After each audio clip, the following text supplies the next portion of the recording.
Guys, paano treatment yung mata mo kung ano, nag-welding ka guys. Tulad ko. Kanina magang-maga yan guys. Anong ginawa ko? Nagano lang ako. Nagilamos ako ng kamatis. Inat ko siya, tapos sinano ko yung juice, tapos sinilamos ko. Tapos binabad ko ng 5 minutes. Sabi nila 15 minutes daw, nag 5 minutes lang ako. Parang natanggal yung maga. Ayan siya. Sabi ng iba, namitan nila ng yung potato din. Kakat mo lang ng half, tapos ilagay mo dito. 15 minutes, ibababad mo. Tapos, yung niya, yung juice niya, parang nakaka-treat ng yung mata sa pag-welding. Parang hindi na siya maga.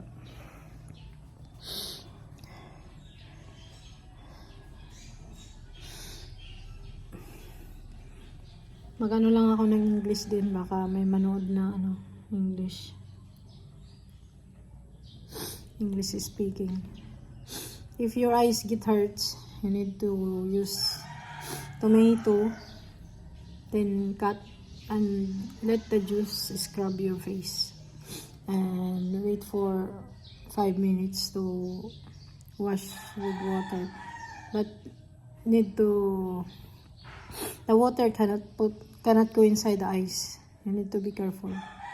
Then wipe with towel after, because the water can hurt your eyes. So don't let the water go inside your eyes. The other says you need to cut the potato half, then put in the eyes for 15 minutes. Then the juice go inside to your eyes, can treat your eyes hurts. Yan lang guys. So kanina is super namamaga to sobra. Tapos yung luha ko tuloy-tuloy, grabe. First time ko kasi nag-welding ng matagal. Ako kahapon, 10 welding rod. Kaya namagana talaga siya. Kasi yung family ko mga parag-welding. Tapos nakita ko sila ganyan lang naman, nag-eyeglass or nagagamit na. Wala akong ginamit na eyeglass lang gamit ko kahapon. Ay, sunglass. Napasok pa din. Kasi nung padilim na kasi, hindi ko makita sa labas.